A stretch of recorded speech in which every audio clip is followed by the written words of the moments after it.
Hello friend, आप देख रहे हो हमारा चैनल ग्रो बुक्स। तो आज हम फिर से आपके लिए नई बुक लाए हैं, जिस बुक का नाम है हिंज योरसेल्फ हैप्पी। इसका मतलब ऐसी क्लीनिंग टिप्स जिससे आपके दिल को भी सुकून मिलेगा। इनका लेखक का नाम है मिस्टर हिंज। तो चलिए बुक को आपको दो लफ्ज़ों में बताते हैं। क्या आपने कभी फन साइन ऑफ क्लीनिंग को एंजॉय किया है? अगर नहीं किया तो साल 2019 में रिलीज हुई किताब हिंज योरसेल्फ हैप्पी को पढ़ने के बाद ज़रूर करने लगेंगे। हम लोगों में से कई लोगों को घर का काम करने में ऊब आती है। मतलब साफ है कि हम घर की साफ़ सफाई करने को एंजॉय नहीं करते। लेकिन इस किताब में लेखिका मिस्टर हिंच ने अपने पैशन और अनुभव को शेयर किया है। उनके अनुभवों को पढ़ने के बाद आपको पता चलेगा कि कैसे फन साइड ऑफ क्लीनिंग को सेलिब्रेट किया जा सकता है। यह किताब किसके लिए है? ऐसा कोई भी जिसे अपने घर की सफाई पसंद हो, होम मेकर्स और प्रोफेशनल क्लीनर्स, ऐसे लोग जिन्हें सफाई के टिप्स की ज़रूरत हो। अध्याय नंबर 1, क्लीनिंग के समय मोटिवेट रहने की कोशिश करिए, इससे बोरियत अपने आप दूर हो जाएगी। क्या आपके लिए भी अपने घर को साफ करना एक मुश्किल काम है? क्या आपको ऐसा लगता है कि घर की सफाई में आपका बहुत सारा समय जाने वाला है? अब आपको इस किताब के जरिए लेखिका ऐसी कई सारी आसान टिप्स देगी जिससे आपको पता चलेगा कि क्लीनिंग करना इतना भी कठिन नहीं है। इस किताब को पढ़ने के बाद से ही आपके नज़रिया में बदलाव आएगा, जिसके बाद आपको यह भी पता चलेगा कि जिस काम को आप इतना उबाऊ समझ रहे थे उसमें काफ़ी ज़्यादा मज़ा भी छुपा हुआ है। आखिरकार ऐसा कौन है जो नहीं चाहता कि जब वो अपने घर आए तो उसका स्वागत एक प्यारी सी खुशबू से हो, उसके सामने उसका साफ और सुंदर घर हो। इस किताब में बताई गई टिप्स से आपको पता चलेगा कि आखिर घर को कैसे बनाया जाता है। क्या आप उन लोगों में से हैं जो ये सोचते हैं कि क्लीनिंग को बड़ी आसानी से अपनी ज़रूरत के हिसाब से इग्नोर किया जा सकता है? अगर आप वैसे हैं तो एक बात तो साफ है कि अभी तक आपने इस काम को समझा ही नहीं है। कभी भी आपने शिद्दत से अपने काम को करने की कोशिश ही नहीं की है। अगर आप क्लीनिंग को एक माइंडलेस काम की तरह लेंगे तो आप कभी भी इसके महत्व को समझ नहीं पाएंगे। कभी आपने इसे इंटरेस्टिंग बनाने के बारे में सोचा है? क्यों ना इसे इतना दिलचस्प बनाया जाए कि हर काम की तरह उसमें भी मज़ा आने लगे। चलिए, अगर आपको क्लीनिंग करना है तो सबसे पहले आपने घर का एक टूर कीजिए। अपने घर के हर हिस्से से मिलने की कोशिश करिए, फिर उनसे सवाल करिए कि क्या वो ठीक है। खुद ऑब्जर्व करिए कि अभी किस हिस्से को आपकी ज़्यादा ज़रूरत है। अगर आप क्लीनिंग ऑटो पायलट मोड में करेंगे तो ऐसा कई हिस्से होंगे जो आपसे छूट जाएंगे। लेकिन अगर आप खुद हर हिस्से में मुलाकात करेंगे तो फिर आपको अपने घर के बारे में ज़्यादा बेहतर ढंग से पता चलेगा। इसलिए रूटीन की तरह क्लीनिंग करना बंद करिए, बल्कि ऐसे इन एरियाज को साफ करिए जिन्हें ज़रूरत है। अगर आप अपने घर का रेगुलर इंस्पेक्शन करते रहेंगे तो आपको पता चलता रहेगा कि किस टास्क को रोज़ करने की ज़रूरत है, जैसे कि किचन के सिंक और स्टोव की सफाई रोज़ होनी चाहिए। इसी के साथ आपको ये भी पता चलेगा कि किस टास्क को हफ्ते में करने की ज़रूरत है। इसी के साथ जब कभी भी आप क्लीनिंग करें तो इस कोशिश में मत लग जाइए कि चीज़ें परफेक्ट हो जाए, बल्कि आपको उस काम को एंजॉय करते हुए करना है। आपको कोशिश करनी है कि चीज़ें आराम से हो जाए। इसी के साथ आपको ये भी कोशिश करनी है कि रिलैक्स करते हुए आप काम कर सकें। एक टू डू लिस्ट भी बनाने की कोशिश करिए। आपकी कोशिश रहनी चाहिए कि आपने जो इंस्पेक्शन किया है उस हिसाब से आप एक लिस्ट तैयार करें। उस लिस्ट में आपको उन कामों को लिस्ट डाउन करना है जिनकी सफाई की अभी सख्त ज़रूरत है। लिस्ट बनाने के कई सारे बेनिफिट्स भी है। कई लोग सोचते हैं कि लिस्ट बनाने से काम मैनेज हो सकता है। आपको बता दें कि यह तो एक बेनिफिट है ही है। इसी के साथ कई लोगों को ये भी अंदाज़ा नहीं रहता है कि काम की शुरुआत कहाँ से करना है। अगर आपके पास लिस्ट रहती है तो ये मुश्किल हल हो सकती है। आपको पता रहेगा कि किस काम को अभी ख़त्म करने की ज़रूरत है। इसी के साथ क्लीनिंग को लेकर आपके अंदर एक जिम्मेदारी भी आएगी। उस जिम्मेदारी की मदद से आपको क्लीनिंग में मज़ा आने लगेगा। इसलिए जब भी आप अगली बार अपने घर की सफाई करने बैठे तो फिर एक पेपर ज़रूर अपने साथ रख लें। उस पेपर पर आपको एक लिस्ट तैयार करनी है। इसी के साथ जैसे जैसे आप लिस्ट में लिखे आइटम के ऊपर टिक करते जाएंगे, ये टिक आपको तब करना है जब आप उस काम को ख़त्म कर चुके हो।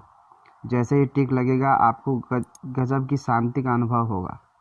उस शांति को आप लाखों रुपये देकर भी खरीद नहीं सकते। एक चीज़ होती है नज़र और दूसरी चीज़ होती है नज़रिया। अगर इंसान नज़रिया बदल ले तो बहुत कुछ बदल जाता है। इसलिए क्लीनिंग को लेकर भी आपको अब अपना नज़रिया बदल देना चाहिए।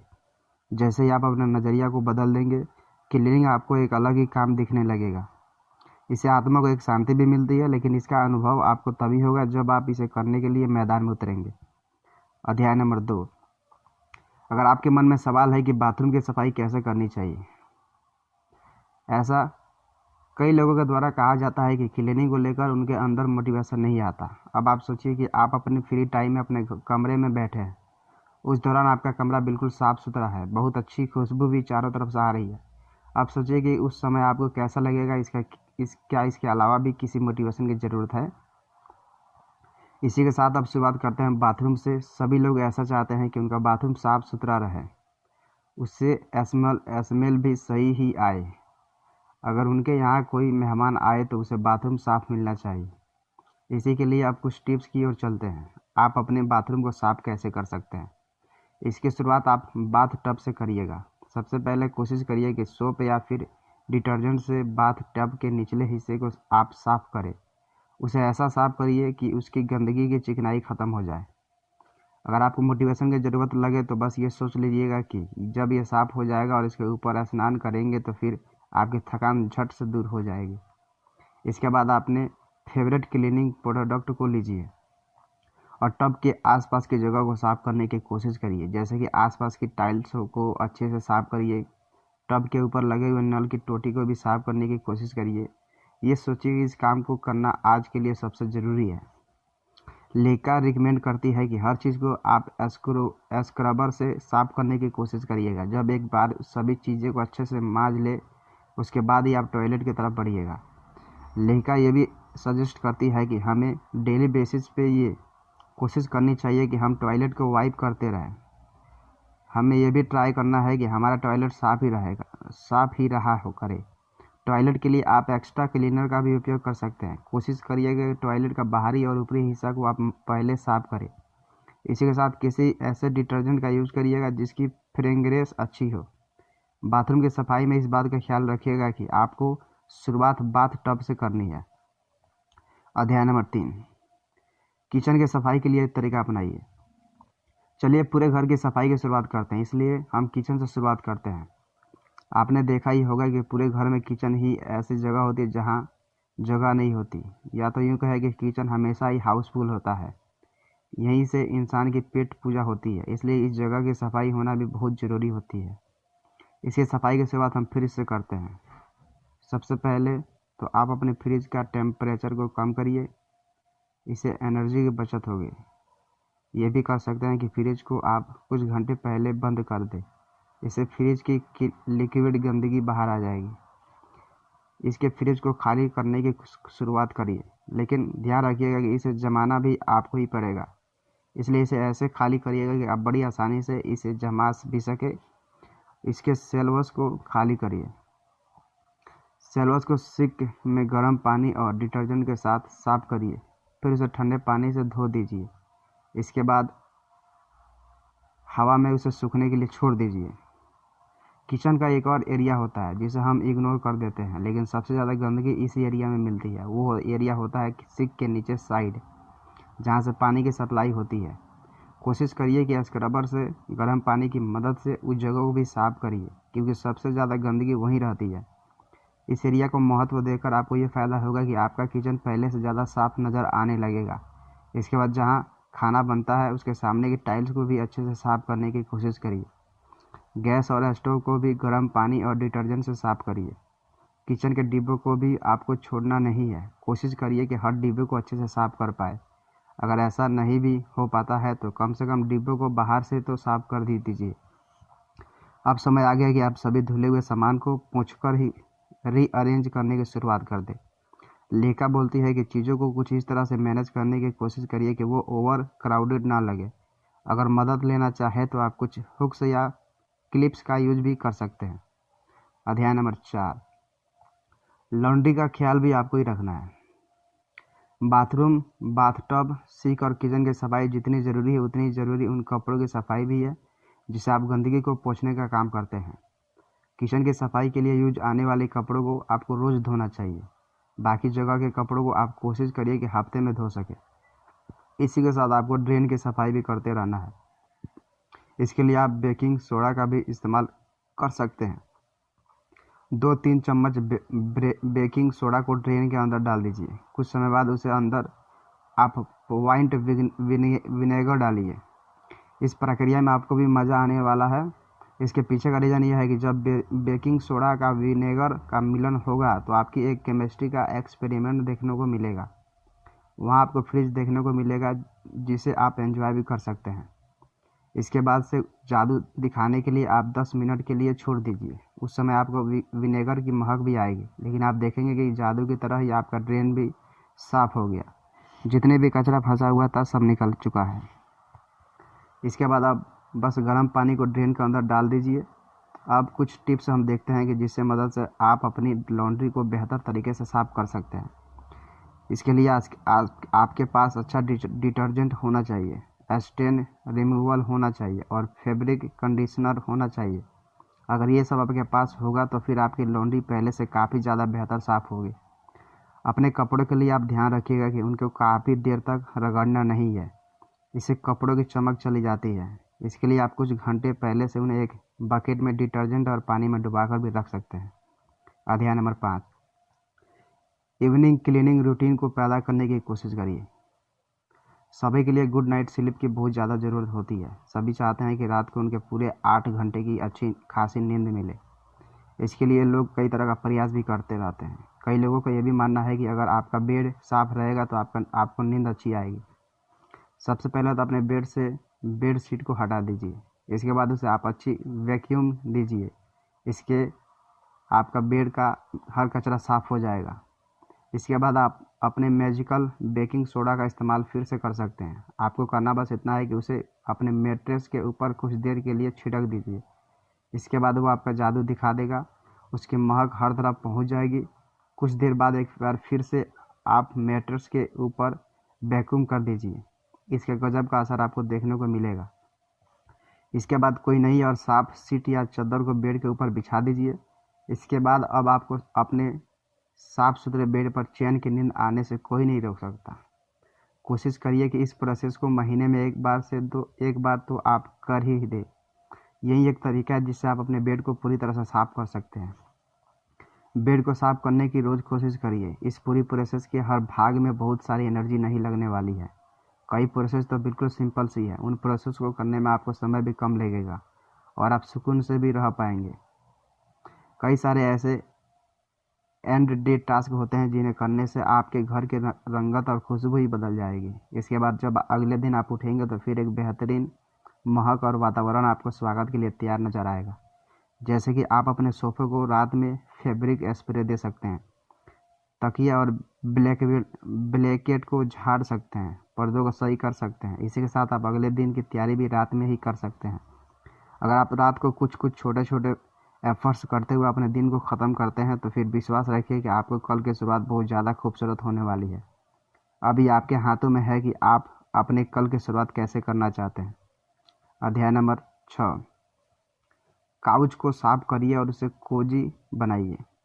हर घर के आकर्षण के लिए काउच बहुत इम्पोर्टेंट जगह होती है। हो सकता है कि अभी भी आप वहीं पर बैठे होने लेकिन एक सवाल खुद से करिए कि आखिरी बार आपने कब अपने काउच की सफाई की थी। आपको पता ही होगा कि काउच लिविंग रूम का सेंट्रल पार्ट होता है। इस हिस्से में इंसान ज़्यादा से ज़्यादा समय के लिए बैठता है, इसलिए हिस्सा गंदा भी ज़्यादा ही होता है। ये समझदारी ही होगी कि इस हिस्से को हम साफ ही रखने की कोशिश करें। सबसे पहले काउच की सफाई की शुरुआत करने से पहले इस बात का ख्याल रखें कि आप सही डिटर्जेंट का इस्तेमाल कर रहे हैं। इस बात का भी आपको ख्याल रखना है कि आपको डिटर्जेंट से काउच को कोई दिक्कत ना हो। अब आपको इस बात की तसल्ली हो जाए कि आपका प्रोडक्ट सेफ़ है तो फिर काउच से पिलो और कुशन हटाने का काम शुरू कर दीजिए। इसके बाद आप काउच को वैक्यूम करिए। वैक्यूम करने से उसमें छुपी हुई गंदगी भी साफ़ हो जाएगी। इसके बाद आप ब्रश का भी इस्तेमाल कर सकते हैं। काउच को साफ़ करने की कोशिश कर सकते हैं। ध्यान रखिएगा कि ब्रश सॉफ्ट होनी चाहिए और उसे उतने ही आराम से चलाइए जितना आराम से आप पेंट्स को साफ़ करते समय चलाते हैं। अब आती है वॉशिंग मशीन की बारी आती है। इसके लिए आप ध्यान रखें कि आपने लेटेक्स ग्लव्स पहने हुए हो। गर्म पानी, डिटर्जेंट को कंडीशनर का घोल एक बकेट में तैयार कर लीजिए। इसके बाद सफ़ेद कपड़ा को, अब वॉशिंग मशीन की बारी आती है। इसके लिए आप ध्यान रखें कि आपने लेटेक्स ग्लव्स पहने हुए हो। गर्म पानी, डिटर्जेंट और कंडीशनर का घोल एक बकेट में तैयार कर लीजिए। इसके बाद साफ सफ़ेद कपड़े को घोल में डुबा दीजिए। इसके बाद उसी कपड़े से क्राउच को स्क्रब करने की कोशिश करिए। इसके बाद जब आपको लगने लगे कि ये साफ़ हो चुका है, फिर आप कुछ समय के लिए काउच को हवा में रहने दीजिए। इससे वो अच्छे से सूख जाएगा। काउच को साफ़ रखने से अल्टीमेट आपको ही फ़ायदा होने वाला है। जब एक बार आपका काउच साफ़ हो जाएगा तो फिर आप कभी भी थक कर आएंगे तो आराम भी तो आपको ही मिलेगा। काउच के साफ़ होने से आपके लिविंग रूम का माहौल भी पॉजिटिव हो जाएगा। किसी भी घर के वातावरण के लिए पॉजिटिव माहौल की सबसे ज़्यादा आवश्यकता होती है। अध्याय नंबर 7, फाइनल टच। अगर आपका रूम बहुत ज़्यादा साफ़ है लेकिन उस रूम में एक गंदा गलीचा बिछा हुआ है तो विश्वास करिए कि वो उस रूम के माहौल को पूरी तरह से ख़राब कर देगा। इसी के साथ अगर रूम थोड़ा साफ़ है और उसमें शानदार साफ़ गलीचा बिछा हुआ है तो वो रूम को पूरी तरह से महका देगा। तो इस बात से पता चलता है कि साफ़ गलीचा आपके घर के लिए कितना ज़रूरी है। अगर आप ये सोचते हैं कि कारपेट को साफ़ करना बहुत ही ज़्यादा मुश्किल का काम है तो आपको बता दें कि ऐसा बिल्कुल भी नहीं है। कारपेट को साफ़ करना बहुत आसान है। अगर आपने काउच को साफ़ करना सीख लिया तो फिर कारपेट को साफ़ करने में ज़्यादा मेहनत तो नहीं करनी पड़ेगी, क्योंकि दोनों का ऑपरेटिंग सिस्टम करीब करीब एक जैसा ही है। तो फिर सबसे पहले एक बकेट को तैयार कर लीजिए। इस बकेट में गर्म पानी, डिटर्जेंट और कंडीशनर होना चाहिए। इसके बाद उस घोल में सफ़ेद कपड़े को निचोड़ दीजिए। इसके बाद उस कपड़े से गलीचे में स्क्रब कीजिए। आप देखेंगे कि गंदगी अपने आप सफ़ेद कपड़े में लिपटती जा रही है। याद रखिएगा कि बीच बीच में कपड़े को पानी में डालते रहिएगा। जैसा कि आपको लग रहा है कि ये एक फ़िज़िकल टास्क है तो और अच्छा बनाने के लिए आप साथ में म्यूजिक का भी प्ले कर सकते हैं। मोटिवेशन के लिए कुछ भी आप सुन सकते हैं। एक बार जब ये प्रोसेस हो जाए तो फिर आप ब्रश का यूज करके गलीचे को अच्छे से साफ़ भी कर सकते हैं। साफ़ करने के बाद उसे धूप में या फिर हवा के नीचे सूखने के लिए रख दीजिए। इसके बाद क्या यही है आपके आसपास और कोजी सा काउच है, उसको नीचे बढ़िया गलीचा है। अब बस कैंडल लाइट जलाइए और माहौल का आनंद उठाइए। कुल मिलाकर सफाई बस कोई आम सा काम नहीं है, बल्कि ये एक ऐसी प्रोसेस है जिससे आप अपने घर को रहने लायक बनाते हैं। लेखा के अनुसार अगर आप इस एक चीज़ को समझ लेंगे तो आप इसे काफ़ी ज़्यादा एंजॉय भी कर सकते हैं। क्या करें, जब भी आप काम करें तो उसके फ़ोटो भी खींचने की कोशिश करिएगा। इससे आप खुद को मोटिवेट कर सकेंगे। मोटिवेशन लाने के लिए आप गाने और म्यूजिक का भी सुन सकते हैं। एक बार जब आपका घर साफ़ हो जाएगा तो फिर आप अपने ही मोटिवेट हो जाएंगे। जब कभी भी आपके अपने कपड़ों से गंदी बदबू आए तो अपने दिमाग में बेकिंग सोडा का याद रखिएगा। इसके पीछे का रीज़न ये है कि बेकिंग सोडा डिटर्जेंट के साथ मिलकर जब कभी भी आपको अपने कपड़े से गंदगी बदबू आए तो अपने दिमाग में बेकिंग सोडा को याद रखिएगा। इसके पीछे का रीज़न यह है कि बेकिंग सोडा डिटर्जेंट के साथ मिलकर ऐसा रिएक्ट करता है कि हर बदबू को गायब कर सकता है, भले ही वो बदबू यूरिन का ही क्यों ना हो। बेकिंग सोडा सोर्स पे अटैक करता है। बेकिंग सोडा की क्वालिटी होती है कि वो जड़ से किसी भी दिक्कत का इलाज करता है। लेखिका को उम्मीद है कि इन टिप्स से आप अपने घर को पहले से बेहतर साफ कर सकते हैं। इसी के साथ उन्हें यह भी आशा है कि आप क्लीनिंग को बस एक रूटीन नहीं समझेंगे, बल्कि आप उसे एंजॉय करने की शुरुआत कर देंगे।